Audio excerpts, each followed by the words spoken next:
भारतवर्ष में भविष्य मालिका पुराण का प्रचार प्रसार किया जा रहा है, जिसको लेकर पंडित काशीनाथ मिश्र के द्वारा देश के अलग अलग राज्यों में जाकर श्रीमद् भागवत गीता कथा के माध्यम से भविष्य मालिका पुराण के बारे में बताया जा रहा और प्रचार प्रसार किया जा रहा है।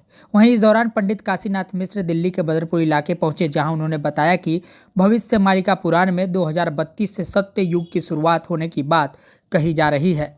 600 वर्ष पूर्व रचित इस अति गुप्त ग्रंथ के अनुसार सन 2032 से पहले विश्व के सभी धर्म का एकत्रीकरण होकर एक धर्म प्रतिष्ठित होगा, जो विश्व सनातन धर्म कहलाएगा।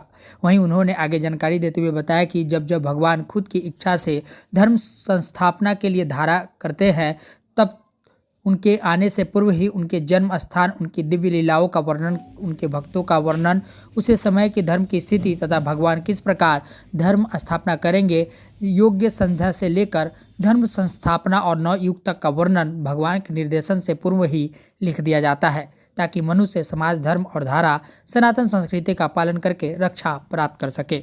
देखिए, आज से 600 साल पहले जगन्नाथ संस्कृति की पवित्र धरोहर नित्य पंचसखाओं के द्वारा उड़िया में भविष्य पुराण भविष्य मालिका का रचना हुआ था और इसमें यही लिखा गया था 5000 साल के बाद कलियुग का अंत होगा और उसी समय भविष्य मालिका सारा विश्व में प्रचार किया जाएगा और इसका मुख्य लक्ष्य ये मानव सभ्यता का कल्याण करना और भक्तों को उद्धार करना और भगवान की अवतार के बारे में सारा संसार को जानकारी देना और आने वाले आपद से मानव लोग कैसे रक्षा होंगे, इसके बारे में जो तत्व है, इस तत्व को मानव कल्याण के लिए उपयोग करना।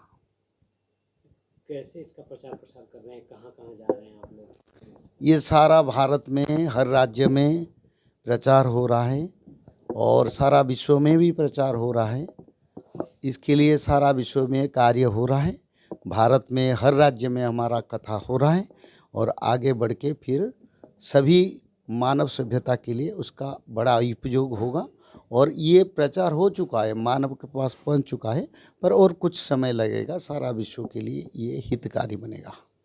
आप कौन से भगवान की पूजा अर्चना और कथा आप लोग करते हैं? हम जगन्नाथ जी का पूजा करते हैं, कृष्ण जी के पूजा करते हैं, राम जी के पूजा करते हैं, सभी तो हमारे साथ। भविष्यवाणी और मालिका के संबंधित थोड़ा सा बताएं, दुनिया का अंत और दुनिया के किस तरीके से कलयुग का खंडन हुआ है, कलयुग के आयु कैसे खत्म हुआ, थोड़ा उस संबंधित। देखिए, गर्ग संहिता में कलियुग की अंत के बारे में रचना है, श्री भविष्य मालिका नहीं है।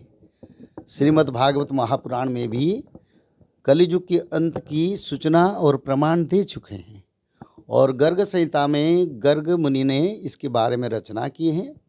अधास चतुर्सहस्राणि कलौ चतुर्शतानि च गते गिरिवरे श्रीनाथ प्रादुर्भविष्यति। इसका अर्थ 4400 युग संध्या समय को मिला के 4800 साल के बाद भगवान महाविष्णु श्रीनाथ धरावतरण करेंगे और कलियुग का अंत होकर सत्ययुग का शुरुआत होगा। अभी कलियुग को 5128 साल जगन्नाथ संस्कृति के अनुसार चल रहा है और कलियुग अंत हो चुका है। गर्ग संहिता, निर्णय सिंधु, सूर्य सिद्धांत और मनुस्मृति, भविष्य पुराण, श्रीमद् भागवत, सभी में कलियुग का अंत का प्रमाण एक ही लिखा गया और इसी हिसाब से कलियुग अब नहीं है। बस कलियुग की जो विनाश कार्य और 12 साल तक चलेगा और उसका बाद सत्ययुग का शुरुआत होगा और सत्ययुग का शुरुआत हो चुका है। सन की बात करें तो कब से होगी? 2032 के बाद।